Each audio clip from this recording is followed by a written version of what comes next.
Assalamualaikum warahmatullahi wabarakatuh. Perkenalkan, nama saya Aleta Diatmarani, absen 6 dari kelas 12.1. Kehadiran saya di sini adalah untuk menjelaskan materi tentang kerjasama internasional di bidang regional dan juga multilateral. Pertama yang akan saya jelaskan adalah kerjasama regional. Apa sih kerjasama regional itu? Kerjasama regional merupakan kerjasama yang dilakukan oleh dua negara atau lebih yang berada di satu kawasan yang berdekatan dengan tujuan untuk memajukan keamanan, ekonomi, budaya, dan juga lingkungannya. Kerjasama regional yang diikuti oleh Indonesia adalah ASEAN dan CICA. Namun selebihnya yang akan saya lebih jelaskan lebih spesifik lagi adalah kerjasama regional dengan ASEAN. Ada pula peran Indonesia dalam kerjasama regional ini. Yang pertama dalam diplomasi dan kepemimpinan politik. Indonesia aktif membantu menyelesaikan konflik regional dan mempromosikan dialog antar negara-negara anggota dan juga membantu untuk pembentukan kebijakan bersama negara-negara ASEAN. Lalu yang kedua, sebagai pendorong ekonomi dan pembangunan, Indonesia berperan aktif dalam memperkuat integrasi ekonomi ASEAN melalui inisiatif seperti AFTA dan juga AEC. Ketiga, dalam keamanan dan stabilitas kawasan, Indonesia berkomitmen menjaga stabilitas kawasan dengan terlibat dalam upaya penyelesaian sengketa, termasuk di Laut Cina Selatan. Keempat, ada dalam promosi demokrasi dan hak asasi manusia. Seperti yang kita ketahui bahwa Indonesia merupakan negara demokratis. Indonesia mendukung nilai-nilai demokrasi dan hak asasi manusia melalui pendidikan, pemberdayaan perempuan, dan juga pemberantasan kemiskinan. Lalu yang terakhir ada kerjasama dalam bidang sosial dan budaya.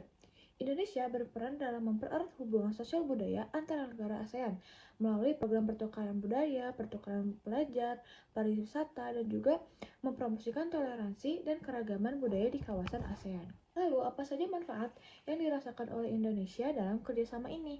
Yang pertama, manfaat yang dirasakan adalah menciptakan stabilitas politik, kesejahteraan, dan keamanan melalui kerjasama di bidang pertahanan. Yang kedua, memperkuat posisi Indonesia dalam perdagangan internasional dan meningkatkan kepada akses pasar dunia. Yang ketiga, mendorong pertumbuhan ekonomi, kemajuan sosial, dan perkembangan budaya di kawasan ASEAN. Yang keempat, mengatasi permasalahan lintas batas seperti kejahatan transnasional, bencana alam, dan juga isu lingkungan hidup. Yang kelima, ada memfasilitasi kerjasama di bidang sosial, budaya, pendidikan, dan pariwisata untuk meningkatkan pemahaman dan toleransi antar negara anggota. Lalu, ada isi perjanjian yang dilakukan oleh Indonesia dan juga negara-negara anggota ASEAN.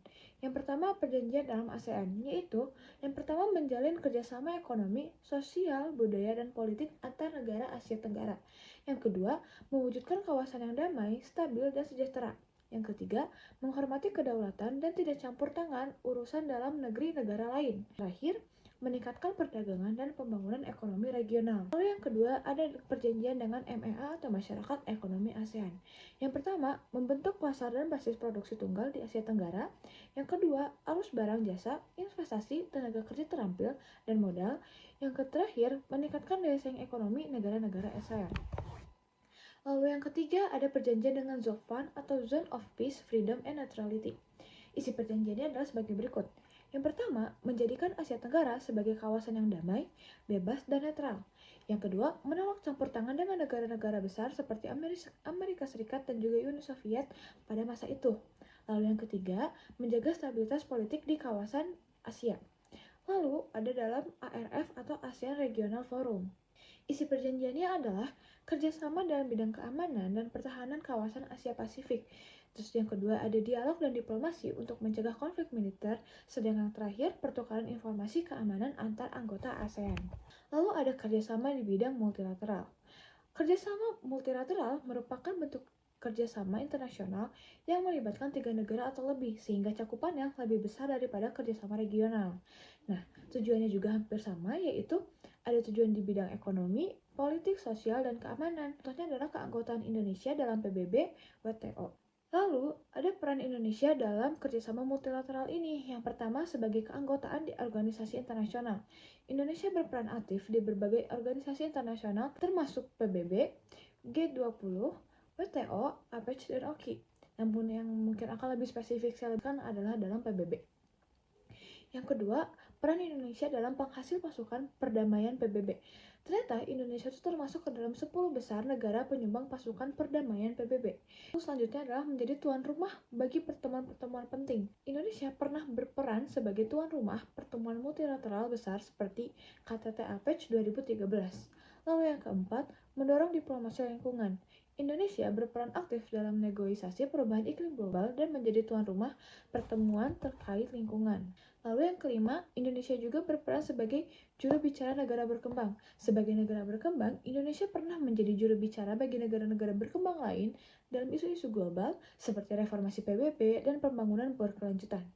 Yang keenam, Indonesia berperan dalam inisiatif kerjasama Selatan-Selatan.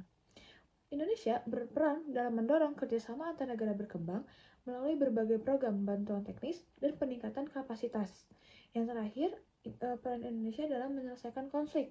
Indonesia berperan sebagai mediator atau penengah, juga fasilitator dalam menyelesaikan konflik, seperti pada Jakarta Informal Meeting atau JIM dalam konflik Kamboja. Lalu apa saja sih manfaat yang dirasakan oleh Indonesia dalam kerjasama multilateral ini?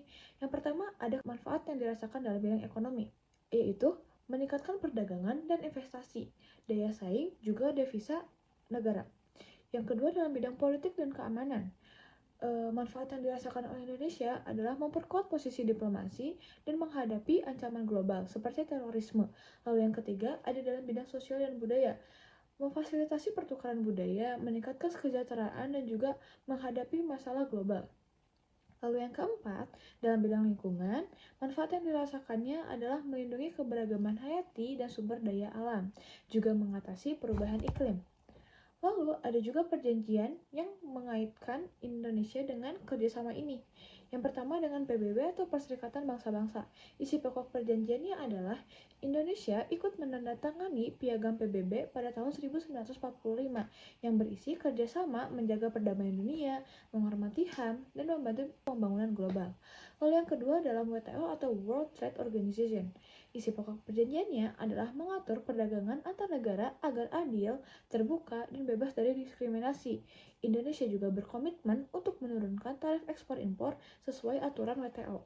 Lalu yang ketiga dalam WHO atau World Health Organization, di mana isi pokok perjanjiannya adalah kerjasama Indonesia dengan negara-negara anggota dalam menangani wabah penyakit, vaksinasi global, dan peningkatan sistem kesehatan nasional.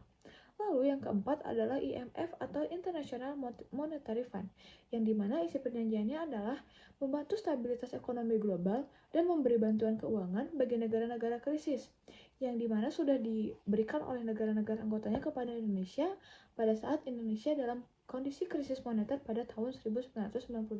Baik, sekian presentasi saya pada hari ini. Mohon maaf apabila ada kesalahan kata atau ada kata-kata yang menyinggung. Sebelumnya terima kasih kepada Ibu Lina sudah memberikan tugas ini kepada saya sehingga saya bisa memahami lebih lanjut lagi tentang kerjasama internasional. Sekian dari saya, terima kasih. Wassalamualaikum warahmatullahi wabarakatuh.